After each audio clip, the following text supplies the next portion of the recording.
नमस्कार। आकाशवाणी से प्रस्तुत है समाचार प्रभात।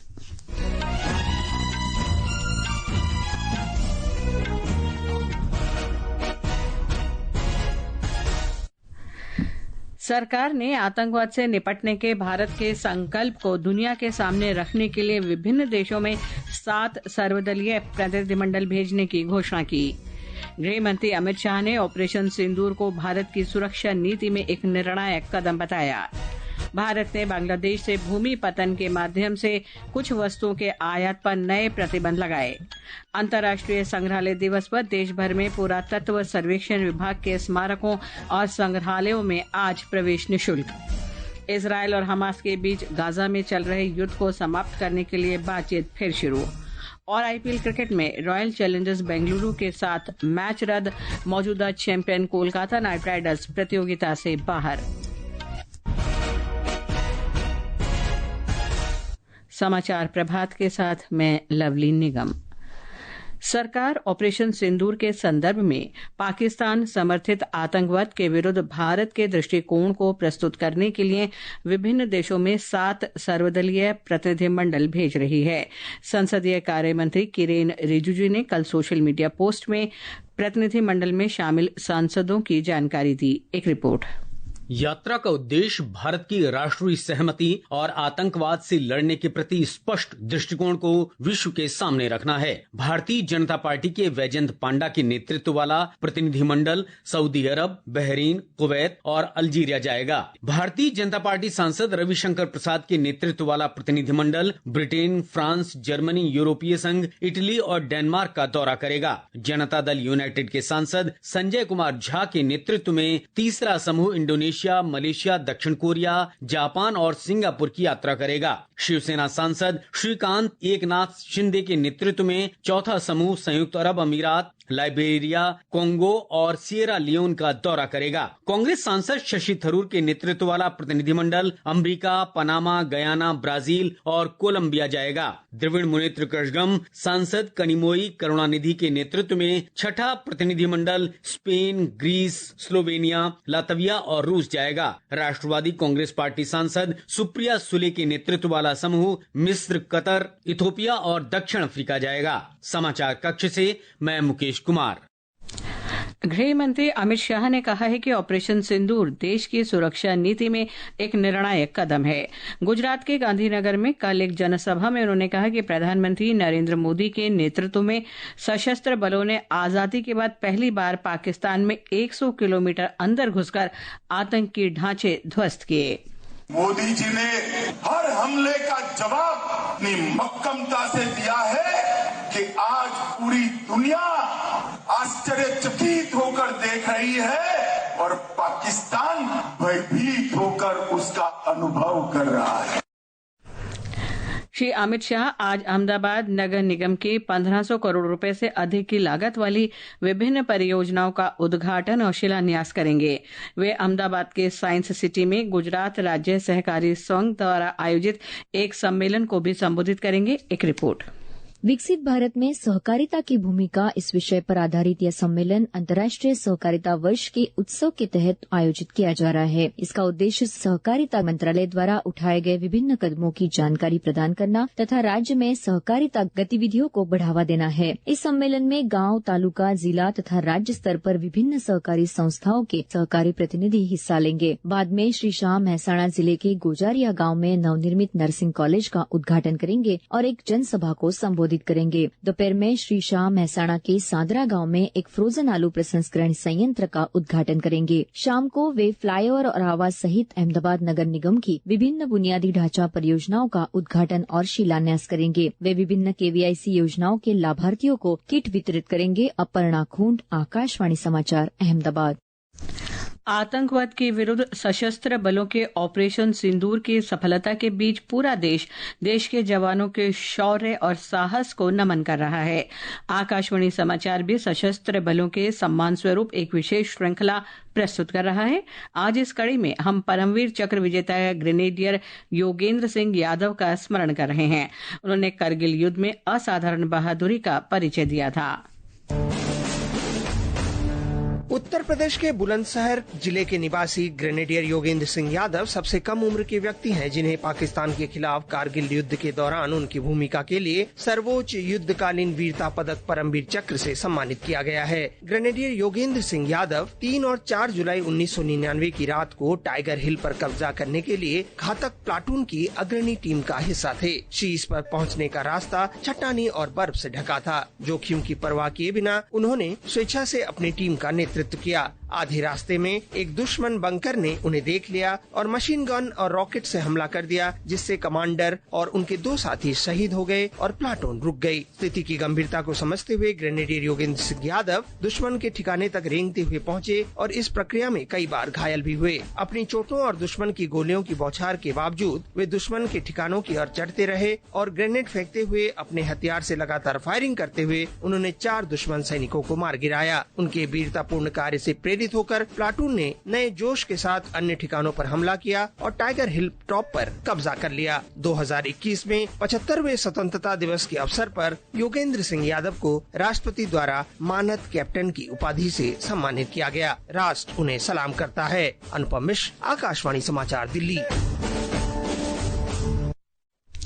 सूबेदार मेजर और मानद कैप्टन योगेंद्र सिंह यादव ने कहा है कि ऑपरेशन सिंदूर पहलगाम आतंकी हमले में मारे गए लोगों के परिजनों को न्याय दिलाने का एक निर्णायक कार्य था। पूर्व उपराष्ट्रपति एम वेंकैया नायडू ने कहा है कि जाति, धर्म, भाषा और विचारों से ऊपर उठकर एकता बनाए रखना जरूरी है। कल शाम हैदराबाद में हुसैन सागर झील के टेंग बंद पर आयोजित तिरंगा यात्रा में उन्होंने ऑपरेशन सिंदूर की सफलता के लिए प्रधानमंत्री नरेंद्र मोदी के नेतृत्व की सराहना की। ये समाचार आकाशवाणी से प्रसारित किए जा रहे हैं। ताजा समाचार जानने के लिए आप हमारे सोशल मीडिया हैंडल @AI या न्यूज हिंदी को फॉलो कर सकते हैं। समाचार प्रभात में आपका फिर स्वागत है। विदेश व्यापार महानिदेशालय ने बांग्लादेश से भारतीय बंदरगाह आने वाली कुछ वस्तुओं के आयात पर तत्काल प्रभाव से नए प्रतिबंध लगा दिए हैं। वाणिज्य और उद्योग मंत्रालय ने कहा कि ये प्रतिबंध भारत से होकर नेपाल और भूटान जाने वाले सामान पर लागू नहीं होंगे। एक रिपोर्ट। सरकार के नए निर्णय के बाद से बांग्लादेश से किसी भी प्रकार के रेडीमेड कपड़ों का आयात भूमि पत्तन के माध्यम से नहीं किया जा सकेगा। हालांकि ये सामान नहावा, शेवा और कोलकाता के समुद्री बंदरगाहों से होकर आयात किए जा सकेंगे। इसके अलावा फलों के स्वाद वाले और कार्बोनेटेड पेय, प्रसंस्कृत खाद्य पदार्थ, कपास और सूती धागे के अपशिष्ट, प्लास्टिक और PVC से तैयार सामान तथा लकड़ी से बने फर्नीचर के आयात पर प्रतिबंध रहेगा। इन वस्तुओं को असम, मेघालय, त्रिपुरा, मिजोरम के किसी भी भू सीमा शुल्क केंद्र अथवा एकीकृत जांच चौकी से होकर तथा पश्चिम बंगाल के चंगरा बांध और फुलबारी जांच चौकी से होकर आयात करने की अनुमति नहीं दी जाएगी। नए प्रतिबंध बांग्लादेश से मछली, LPG, खाद्य तेल और पत्थर के आयात पर लागू नहीं होंगे। समाचार कक्ष से जसपाल कौर। भारतीय अंतरिक्ष अनुसंधान संगठन इसरो ने आज आंध्र प्रदेश के श्रीहरिकोटा से ध्रुवीय उपग्रह प्रक्षेपण यान PSLV C61 से निगरानी उपग्रह EOS-09 का प्रक्षेपण किया। हालांकि तीसरे चरण के दौरान तकनीकी समस्या के कारण ये मिशन पूरा नहीं हो सका। प्रक्षेपण के तुरंत बाद इसरो प्रमुख V नारायणन ने कहा कि दूसरे चरण तक प्रदर्शन सामान्य था, लेकिन तीसरा चरण सफलतापूर्वक पूरा नहीं हो सका। गाजा में युद्ध विराम के लिए इजरायल और हमास के बीच वार्ता फिर शुरू हो गई है। कतर और अमेरिका की मध्यस्थता में कल दोहा में वार्ता शुरू हुई।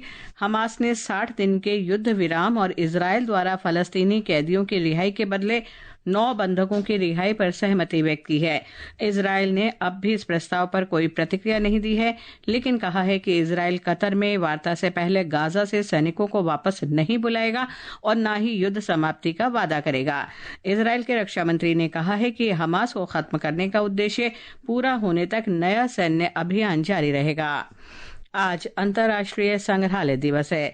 इस अवसर पर देश में पुरातत्व सर्वेक्षण विभाग के संरक्षण वाले सभी स्मारकों और संग्रहालयों में आज प्रवेश निःशुल्क रहेगा। एक रिपोर्ट। संग्रहालय दिवस के अवसर पर आज देश भर के 52 संग्रहालयों और स्मारकों में जनता के लिए प्रवेश निःशुल्क रहेगा। इसका उद्देश्य व्यापक सार्वजनिक भागीदारी को प्रोत्साहित करना है। देश भर में ASI स्थलों में देश के कुछ सबसे मूल्यवान पुरातात्विक खजाने हैं, जिनमें प्राग ऐतिहासिक औजारों और मूर्तियों से लेकर मध्य युगीन शिलालेख शामिल हैं। निःशुल्क प्रवेश की इस पहल का उद्देश्य आगंतुकों को इन अमूल्य संग्रहों को देखने का एक विशेष अवसर प्रदान कराना है। केंद्रीय संस्कृति मंत्रालय ने कहा है कि ये पहल भारत की सांस्कृतिक विरासत के साथ लोगों के जुड़ाव को बढ़ाने के लिए की गई है। प्रतिवर्ष 18 मई को अंतर्राष्ट्रीय संग्रहालय दिवस का आयोजन सांस्कृतिक विरासत को संरक्षित रखने तथा शिक्षा और संवाद को बढ़ावा देने में संग्रहालयों की भूमिका की ओर ध्यान आकर्षित करने के लिए किया जाता है। समाचार कक्ष से मुकेश कुमार बल। IPL क्रिकेट में मौजूदा चैंपियन कोलकाता नाइट राइडर्स प्रतियोगिता से बाहर हो गई है। बेंगलुरु में कल मेजबान रॉयल चैलेंजर्स बेंगलुरु के साथ कोलकाता का मैच वर्षा के कारण बिना टॉस के रद्द हो गया। अब प्रतियोगिता में बेंगलुरु पहले, गुजरात टाइटंस दूसरे और पंजाब किंग्स तीसरे नंबर पर है। IPL में आज जयपुर में राजस्थान रॉयल्स का सामना पंजाब किंग्स से होगा। एक अन्य मैच में दिल्ली में दिल्ली कैपिटल्स और गुजरात टाइटंस के बीच मुकाबला खेला जाएगा। सैफ अंडर-19 फुटबॉल चैंपियनशिप का फाइनल आज भारत और बांग्लादेश के बीच खेला जाएगा। अरुणाचल प्रदेश के यूपिया में ये मैच शाम 7 बजे से खेला जाएगा। भारत ने मालदीव और बांग्लादेश ने नेपाल को हराकर फाइनल में प्रवेश किया है। ये समाचार हमारी वेबसाइट www.newsonair.gov.in और हमारे news on AIR mobile app पर भी उपलब्ध हैं। और अब आज के समाचार पत्रों की सुर्खियों के साथ हैं सिद्धार्थ सिंह।